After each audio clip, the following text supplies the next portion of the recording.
Buenos días amigos, de nuevo con ustedes Mariano Izquierdo, para continuar dentro de nuestra lección 4, hablando de los daños justificados, eso que determinaría que no existiera la antijuridicidad, según los autores, que no es mi caso, que quieren que la antijuridicidad sea un requisito de la responsabilidad. Yo prefiero, como les dije en la última sesión, entender que más bien es un requisito negativo. Cuando un daño causado con el criterio de atribución de que se trate por una acción u omisión está justificado que no se desplace a otro patrimonio, sino que lo soporte la víctima, pues no se indemniza. Y les anunciaba que íbamos a empezar estudiando como causas de justificación la que se da en llamar daños consentidos por la víctima. Verán, en el mundo de la responsabilidad civil la víctima puede interviene con frecuencia y lo puede hacer en tres momentos diferentes. Uno es cuando cruza por donde no debe la calle, cuando es él culpable de su propio daño, mejor dicho, causante de su propio daño, con culpa o sin ella, eso es otra cosa, ¿no? Es decir, la conducta del perjudicado. Ese es un tema de causalidad. Durante la producción del daño, en la génesis de ese daño, la propia víctima interviene. Se estudiará en la lección 6, relación de causalidad. Otra posibilidad es después, cuando el daño ya se ha producido y la víctima no coopera a que disminuyan sus efectos. Esta víctima que ha sufrido un daño corporal y que se niega a ser tratado por un médico que le atienda, le haga un cabestrillo, le inmovilice el brazo, pues oiga, usted sabrá si después los daños son mayores. La víctima interviene después. Pero lo que hoy tenemos que ver es qué pasa cuando la víctima interviene antes, cuando se coloca en disposición de sufrir un daño. La asunción previa de ese daño. Los tribunales británicos y los tribunales norteamericanos manejan con frecuencia un brocardo latino. Es curioso que los que llamamos latinajos a veces los encontremos en las sentencias de los tribunales anglosajones más que en las nuestras. Y es el brocardo volenti non fit injuria. Lo consentido no hace daño. Es tan lacónico el brocardo que realmente es llamativo ya de por sí. No ha de responder del daño quien lo causa con el consentimiento de la víctima. ¿Qué se quiere decir con todo esto? Hombre, en el campo del derecho penal se parte de la regla general de que el consentimiento del sujeto pasivo de la víctima del delito no borra el delito. La represión penal no se encuentra organizada precisamente en atención al interés de uno o de otro perjudicado, sino en atención al interés general. Al país no le interesa que se cometan esos delitos, ni ninguno más, ni ningún otro. Pero las cosas no suceden así en el mundo de la responsabilidad civil. En línea de principio, la voluntad del perjudicado ya lo creo que tiene, claro que sí, un papel muy preponderante. Se entiende como criterio general, cuidado que tiene muchos agujeros y muchos recovecos, que este principio, volenti non fit injuria, lo consentido no hace daño, se aplica en los bienes de carácter material, es decir, en los bienes que están incluidos en la facultad de disposición, la propiedad, por ejemplo, mientras que no se aplica en los que están excluidos de esa facultad de disposición, la vida, la salud. Creo que tanto una como otra afirmación tienen que ser matizadas, conducen a una simplificación absolutamente indeseable. Y lo trataré de demostrar con un ejemplo pobretón, socorrido y pedestre. Imaginen que usted está reorganizando las macetas de su terraza. Usted le puede decir a su vecino, oye, retira la mesa y las sillas esta mañana, no sea que caiga sobre ellas una maceta y te las rompa. Y responde el vecino, no te preocupes que lo que quiero es comprar una nueva, así que si se rompen, pues todavía mejor, mira. Vale, pues oye, lo consentido no hace daño, tú mismo te has expuesto. Pero imaginen por un momento que quienes están en la terraza de abajo no son las cosas, sino una partida de cartas del vecino con sus amiguetes. Oye, retiraos un poco, no sea que se caiga un tiesto y le abra la cabeza a alguien o pase algo peor. Y te contesta, no te preocupes que tenemos seguro de vida y accidentes, así que adelante. El ejemplo es pedestre, sí, ciertamente, pero ¿qué pasa? Cabel volenti de volenti, dicen los tribunales anglosajones, en los bienes de carácter material. Primer ejemplo, los muebles de la terraza del vecino no caben en la vida, la integridad física, en los que están excluidos de la facultad de disposición. Bueno, las cosas no son tan sencillas. Y con el que no son tan sencillas se demuestra también con otros ejemplos. Bienes y derechos de la personalidad. Oiga, la ley del honor, como veremos en la lección siguiente, entiende que no hay intromisión ilegítima cuando el titular del derecho hubiera otorgado al efecto su consentimiento expreso. No hay ningún inconveniente, lo vemos todos los días, en que un artista o un deportista o un actor de cine ceda sus imágenes a una publicación de cromos o para explotar una marca de chaquetas o pantalones. Se está cediendo el derecho a la propia imagen. Y tampoco, por repugnante que resulte, pasa nada si determinadas personas valoran tan poco su intimidad personal y familiar como para prestarse a gran hermano.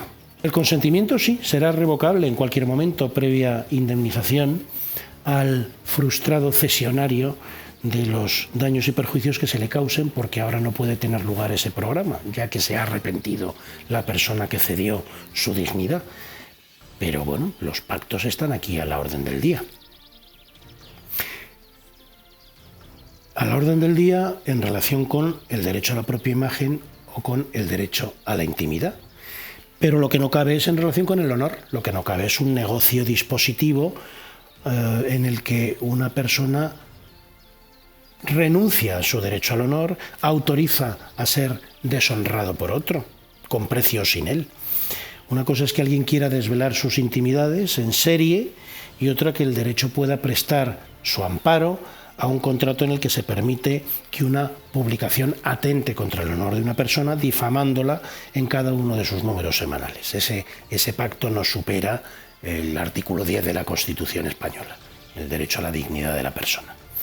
Y en cuanto a la vida y la integridad física, en línea de principio, tampoco pueden aceptarse, sí, los pactos dispositivos, pero nada quita el que en ocasiones nos encontremos y no nos escandalicemos por ello, pues como una persona expone su integridad física a los riesgos derivados de una actuación médica, bien sea por una operación quirúrgica que tiene su riesgo, o bien sea por una investigación experimental a que se ve sometida, a ver si este medicamento sirve o no sirve para determinada cosa.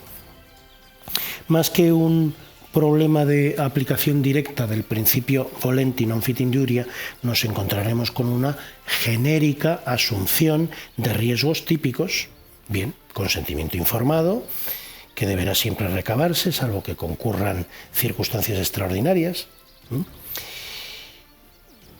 y que a veces lo tendrán que prestar otras personas porque no tiene capacidad para prestarlo la persona inconsciente o incapaz, ¿no?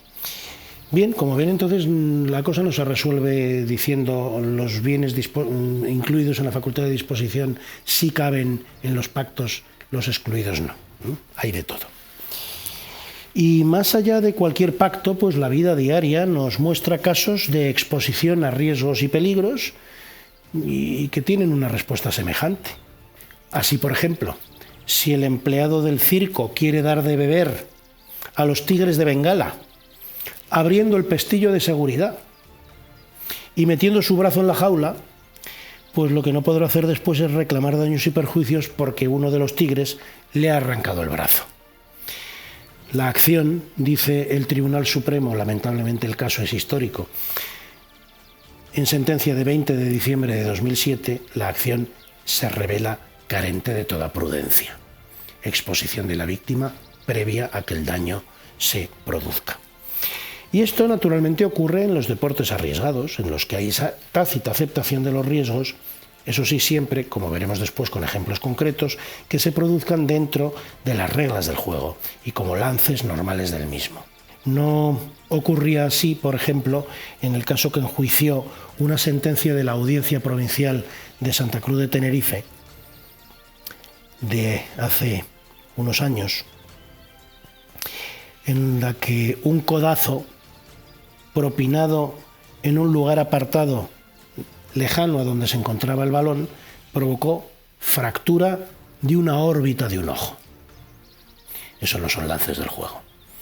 O el Supremo, 22 de octubre del 92, las fracturas óseas, dice, o las roturas de ligamentos están íncitas en materia de juegos o deportes. El ejercicio voluntario de un deporte como es el fútbol implica una aceptación y un sometimiento voluntario al riesgo lesivo que se derive del mismo. La entrada, dice, no puede calificarse como una acción u omisión del contrario, salvo que fuese excesivamente extralimitada, ilícita, dice, o antijurídica del contrario, salvo que fuese excesivamente extralimitada y constituyese un actuar temerario. Y ello por mucho que el árbitro decidiera expulsar al portero, al guardaballas, autor de la fractura de la tibia y el peroné del contrario.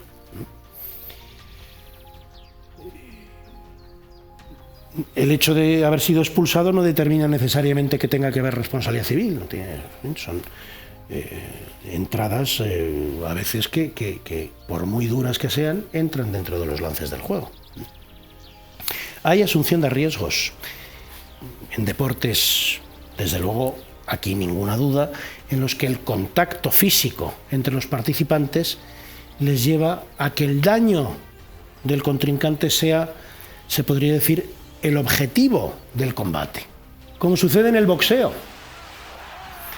o en determinadas artes marciales.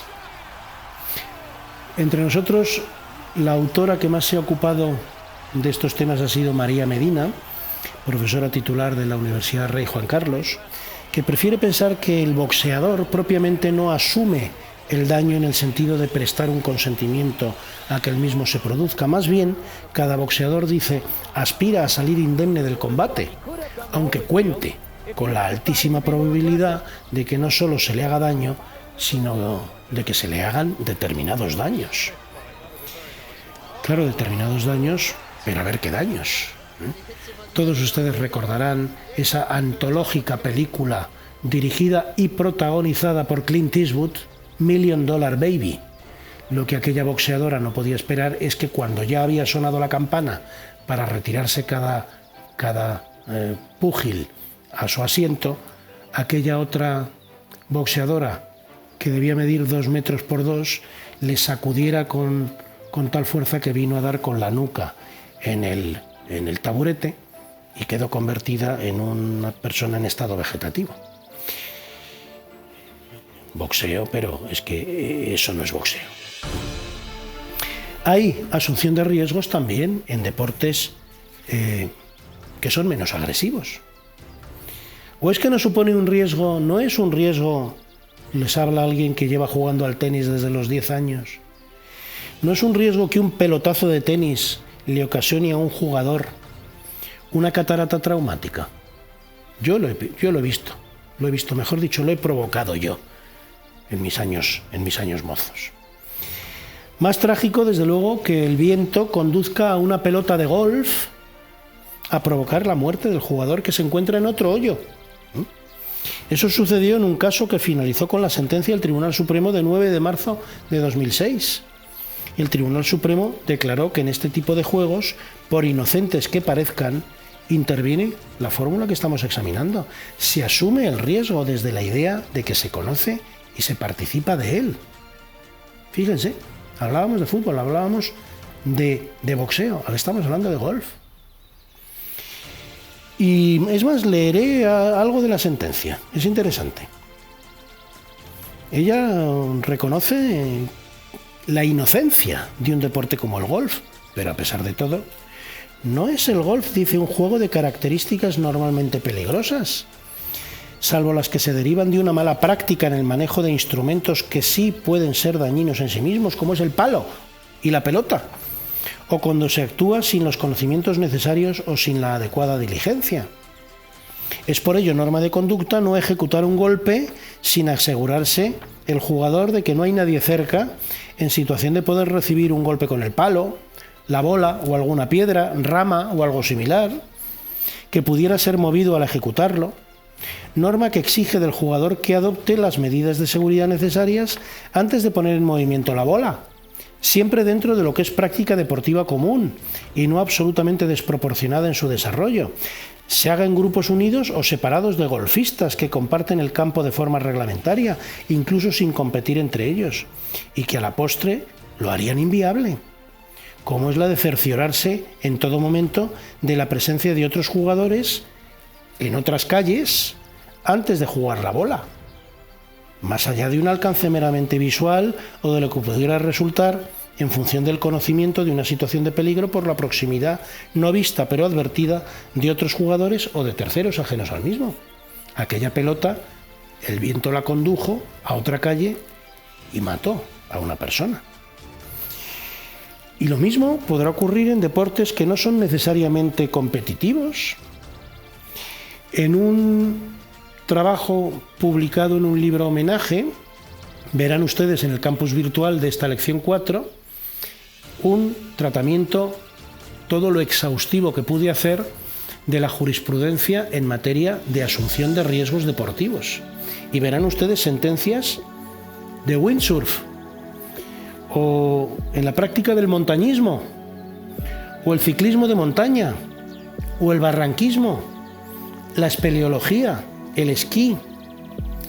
La diferencia es, desde luego, que el riesgo tiene una dimensión solo unilateral. Y ello por no hablar de otras actividades deportivas, como ocurre en el paracaidismo, en el parapente, en el ala delta o en el vuelo libre, en donde el riesgo deja de ser un instrumento, un inconveniente o una característica de la actividad para convertirse él mismo, el riesgo, en el fin, en el propósito de quien las practica, la descarga de adrenalina. Eso es lo que andamos buscando. Bien, naturalmente las características de cada deporte llevarán a aplicar la regla con mayor o menor rigidez. Mayores problemas plantearán, que duda cabe, los daños sufridos no por quienes participan en el deporte, sino por los espectadores. La sentencia de la Audiencia Provincial de Barcelona de 28 de enero de 2002 llega a decir que la espectadora de un partido de fútbol también asume el riesgo de recibir un fuerte balonazo. Seguramente que algún madridista dirá: eso le pasa por ir a ese estadio. Perdón por el chiste malo. Y ello aunque no existieran vallas de protección, porque también los espectadores, para ellos es un riesgo admisible en un espectáculo de estas características. Y lo mismo decidió de manera más reciente la sentencia también del Tribunal Supremo de 7 de marzo de 2018, que hasta llega a decir que falta la causalidad por la previa asunción del riesgo por parte del perjudicado, algo que es absolutamente disparatado. Tiene nada que ver la causalidad con la exposición previa al riesgo. Yo creo que en estos casos, en donde el daño lo sufren los espectadores, debería aplicarse una norma como la que preveía, lamentablemente tengo que hablar en pretérito, la Ley del Deporte, la Ley de 15 de octubre de 1990, que obligaba en el artículo 69 a que los organizadores y los propietarios de las instalaciones garantizasen las medidas de seguridad en los recintos deportivos y les hacía responsables, en su artículo 63, no solo de los desórdenes, sino también de los daños que esa falta de diligencia o de prevención pudiera ocasionar. Ahí tenemos, por ejemplo, el caso de la sentencia de 31 de mayo de 1997. En una exhibición de taekwondo, una astilla procedente de los palos utilizados por los contendientes causó lesiones en el ojo de un espectador. Y se reprocha en la sentencia al organizador del evento de taekwondo que no existiera una tupida red que impidiera que se proyectaran hacia el público las astillas que esos palos, que no eran precisamente de la mejor calidad, pues producían al chocar unos con otros. A mí me parece inexplicable. Creo que es un lapsus que ya va siendo hora de que se dé cuenta el legislador de que lo cometió. Me parece inexplicable que ese precepto fuera derogado por la ley de 11 de julio de 2007, y ya han pasado años desde entonces, una ley contra la violencia, el racismo, la xenofobia y la intolerancia en el deporte, que se limita en su artículo 5 a tratar de la responsabilidad de las personas organizadores de estas pruebas o espectáculos deportivos, limitándose al ámbito de los daños causados con ocasión de violencia, racismo, xenofobia o intolerancia, con lo cual quedan en la sombra los daños en los que no se dan cita estas actitudes miserables. ¿Qué pasa con el balonazo recibido por una persona que está viendo un partido en la grada? Y otras muchas cosas como el fin de lo del taekwondo, cualquier otra que pudiéramos utilizar como ejemplo. Volenti non fit iniuria, ven la exposición de la víctima a sufrir un daño derivado de la actividad como daño típico que pueda ocurrir. En una sesión posterior trataremos del resto de las causas de justificación. Ya tenemos la primera, daños consentidos por la víctima. Hasta pronto, amigos. Este es un producto editorial derivado de la obra Responsabilidad Civil Extracontractual Parte General, Delimitación y especies, elementos, efectos o consecuencias de la editorial Dickinson. Único libro que se encuentra permanentemente actualizado por una edición anual desde el año 2015. Su autor, don Mariano Izquierdo Tolsada, es catedrático de Derecho Civil de la Universidad Complutense de Madrid y consejero de la firma de abogados Cuatro Casas. Este producto editorial, que adopta la forma de curso, responde a la estructura de la precitada obra y cuenta con el aval del Real Centro Universitario Escorial María Cristina, centro de estudios superiores especializado en responsabilidad civil, fundado por la reina regente María Cristina de Habsburgo y Lorena en el año 1892. Centro depositario de la tradición universitaria de este real sitio desde tiempos de Felipe II.